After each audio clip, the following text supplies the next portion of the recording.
Real quick, I wanted to let you guys know some things that I've learned about the A7R2 as it compares to the Alpha 6300. I know that doesn't sound like it's even a really level playing field in terms of comparing these two. We've got a full frame versus an APS-C size sensor, but the way they've been designed, it almost seems like Sony intentionally made them to go together in the same camera bag. So professional shooters, many of you are going to want to have a backup camera if you're already shooting with the A7R2. This is going to make a lot of sense. So here are my top reasons why you should consider having both of these cameras in your camera bag. The first reason is we have uncompressed RAW in the A7R2. Why is that important?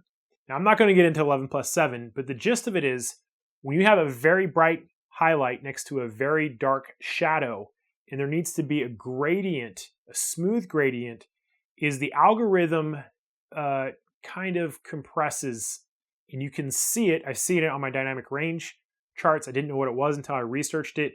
And so that compressed form of RAW is going to produce some artifacts in either case.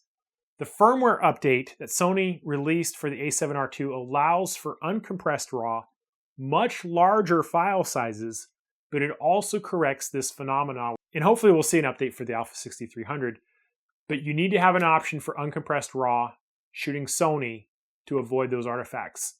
The second thing that we saw was the overheating in the A7R2.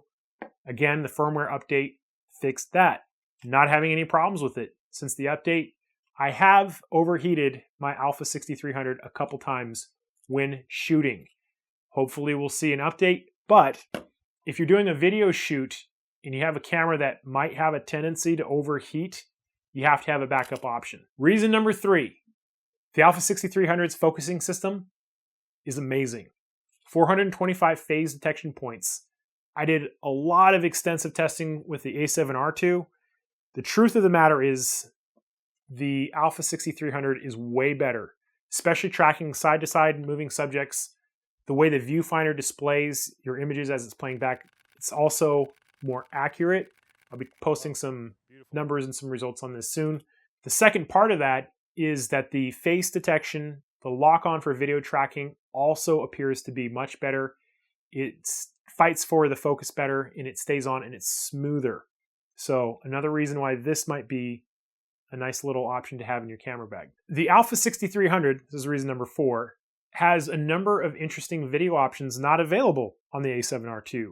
It has S-Log3, it has 120 frames per second at 1080, but strangely, it does not have a headphone jack, which the A7R2 has. So there's a lot of this give and take that one camera has something that the other one does not. Something you should be aware of is the rolling shutter at 4K on the Alpha 6300 is terrible. It's among the worst I've ever seen.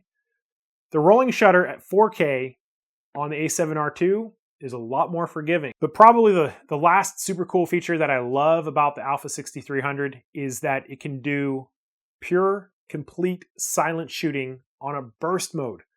On the A7R2, we only get a single shot per that silent frame. It makes sense for me to carry the Alpha 6300. I've been shooting with A7R2 now since its release. I love it. 90% of my shooting, I'm using this, and the other 10% was for sports shooting. Guess which one I'm going to be using now? This one. Invest a little bit of money into a nice G Master lens, and we have a really great complementary set of cameras. So that's my view on it, is they balance each other's weaknesses out extremely well. Granted, there are some weaknesses. The battery life, the moire isn't great. We get rolling shutter in both of them, but between the two of them, you can really carry a lot of firepower in a very, very small package. In any event, I hope that helps you guys how the A6300 complements the A7R2. Thank you for watching, and I'll see you next time. If you found this video helpful, you might be interested in my crash course videos on the A7R2 or the Alpha 6300. I'll show you how to use your camera and take great images like a pro in no time. You can order it from the following link.